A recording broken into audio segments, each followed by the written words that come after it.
Hola, Luz. Hola, hi, how are you? I am great, Oh, thank you. How are you today? mhm. I like your responsable, respetuoso y listo. Really like that one. I'm gonna steal it from you. Um, Yeah, um, that is what I say to my students every day. Ser responsable, ser respetuoso y estar listo. But in the beginning, in the first week of the school year, we go over about what is being responsible, what is being respectful in class, what is to be ready to learn, you know? And that is what I repeat every day. Okay, muchachos, ser responsable, ser respetuoso y estar listo para trabajar. it's like your motto. You build them Yeah. like that since the beginning. But I saw that English teacher do it because I shadow when I study in the beginning of my profession, English teachers, and they go like, be responsible, be respectful, and be ready to work. And the student, all sitting down, they know. So I go like, hey, it works. So I did it in Spanish, and it works. It works, it Yeah. works. Great. I I take that, I take those notes. I'm gonna take them to heart because I need to put those in display as well for my students. I was Mhm. checking your annotations here and the annotations that Glenda made for me for this video. She says, or I have here that in the narrative, cognitive linguistics needs, identify. It's about standard 1, 2, and 3. So in the Mhm. standard 1, she says that, I did okay. The attitude conveys positive climate in the classroom. And she says something about the norms, like how I start the class, like checking the norms with the students, take turns reading them. This is one of the suggestions that I have right here, and quickly assess students if they need assistance. Now, the recommendations that I have right here is to share the agenda Mhm. before the class starts, like what we're going to do. But who gave you those advices? I did or she No, did? this is Glenda's comments, but she Oh, works yeah, yeah. differently, right? Yeah. This is one of like the suggestions that I have from her. Okay. Share the agenda. What I do is I just go by objectives. Like, this is what we need to work on. This is what we need to Yeah. learn. But I do not give them like the agenda of exactly everything we're gonna do. I do.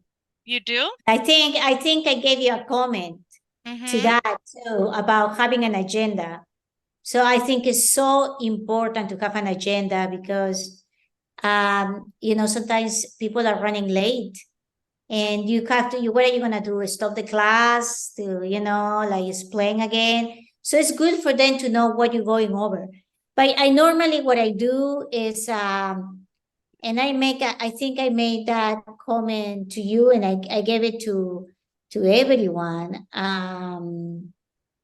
1 second here. Like for example, look at this, like on my agenda by day. So they can come any day and they go like, so what are we gonna do? We're conjugating AR verbs, catch up today. So they go like they miss a class, you know, no mojo, but sorry. I put in announcements. It's easy for me because they just can come to announcements and do it by day. What we have in there, like Uno, agenda, flashcards, Quizlet, Kahoot, blah, blah, I've blah, blah. been I've been doing that when I noticed that I had this comment, and I believe it's you. I thought it was Glenda's, but it's actually yours probably. Yeah. Because I started just copy pasting like my part of my lesson plan and posting it in the announcements. So when students don't show up for either reason, whatever reason they have, Uh-huh. they know they can go ahead and, find resources. And I always like tell them that, you can find me in the video call is being recorded, so you can access to whatever I explain there. But I also hang them like little images or links to some games so they can practice, like little things here and there that we do in the classroom. But exactly like what you're doing right here, I try to match. I didn't know you had it like that, but I try to match this kind of like announcement that you're doing. Don't do it necessarily every day, but when I notice there's going to be students that are not showing up, I try to, because some of them go to But I would different. recommend you, not only because I don't remember if I was the one who made the comments. I made so many comments, but I really am a believer of having an agenda, because it's also, if you forget something, you can come back to it, and you go like, okay, I forgot this point in here, so tomorrow I have to make a mental note. I cannot forget that. So and I know they don't read the lesson plans, because the lesson plans are not friendly, to the students. But the agenda, they do. The agenda, I mean, the lesson plans are for the administrators, but it's not friendly. But an agenda is friendly. That makes sense for the students? It's Yeah, friendly. I put them like to-do list. This is our to-do list, and I use a lot of that. So I am going to start using the word agenda of the day. That Yeah. was a good recommendation. Um, and And I call the agenda, ¿no? I call the agenda en español. And agenda. also it's so cool because it's del 1 de mayo del 2023. So they're learning numbers, accidental learning. I think, and I try to make this is a Spanish one, but I try to replace most of the words in Spanish, But yeah, try to get used to having an agenda, because if another observer comes, there's no me or Glenda, there's somebody from the school district, or is somebody from PLI. If they don't see an agenda, even the observers go like, okay, what part of the class I'm in? And they go like, oh, she's doing Kahoot now, meaning of the verb quiz. Okay. So, so it's easy. You don't have to explain anything. What are you doing today? I mean, it's in the agenda, you know? It keeps everything organized. Okay. Yeah. I like it. I've been Yeah. using it, and I like that one. And another comment that I have, it's probably from you, is chunking. It's about chunking, like making breaks in between, like you mentioned in other videos, to wait and ask questions to students to see if they're Check for understanding, understanding. check for Check for understanding. understanding. And someone called it chunking, like making the information easier, like in different pockets, like make it in different pockets. Is that what chunking is? Yeah, I think so. I think so. Making a different, but I don't know what exactly means, but it seems like they're trying to say, okay, so you need to stop because you're a talker. Oh You yeah, know I that you're know. a talker. Yeah, you're a talker. And also, but that is so hard on you, because your vocal cords are constantly stressed. I'm like, oh my goodness, poor girl. And you don't need to die in this work, like make them do the work.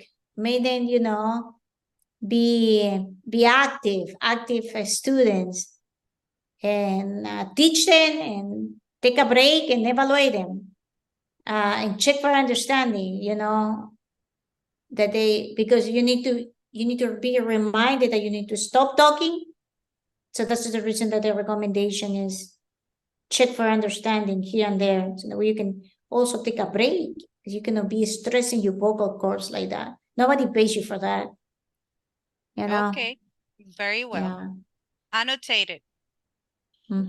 Yeah, it was one of my objectives that I have is having students do more of the talking and activities, and me escalating down the active part of me speaking all the time, because it's very tiring. Very tiny. At the end of the day, you probably don't want to talk. At the end of the day, I don't want to talk when I get home. When I'm with my family, because I'm in home anyway, but I just don't want to talk to anybody. I can imagine you, like you're constantly talking. So yeah, I mean, do it for you also, so the way you can take breaks, even when you take it. Like some teachers don't like to take exams, and I go like, "Are you silly? I mean, you gotta take exams because you need to take a break. You need to take some breaks. You teachers need that break. I mean, we don't take any days off from work now that we teach virtually. But even when you are in the school district, they say, hey, take a day off because we need it, to rest and come back recharge. So those exams, quizzes, activities that you give is for you also after you explain, just to check for understanding that they understood what they need to do, and you take a break and breathe. Yeah. Muy bien. Very well. I'll take all of these comments in consideration. About the lesson plan and everything else, I didn't notice any observations or anything, so I am assuming it was fine. So Yeah. I think this was a good debriefing, and I think I'm ready. I'm good to go. Move on to the next one. Okay, perfect. Thank you so much. Okay, yeah, good luck. Thank you. I'm gonna pause the recording. Thank you so much, Luz, and I'm gonna Yeah, pause this recording, okay? yeah.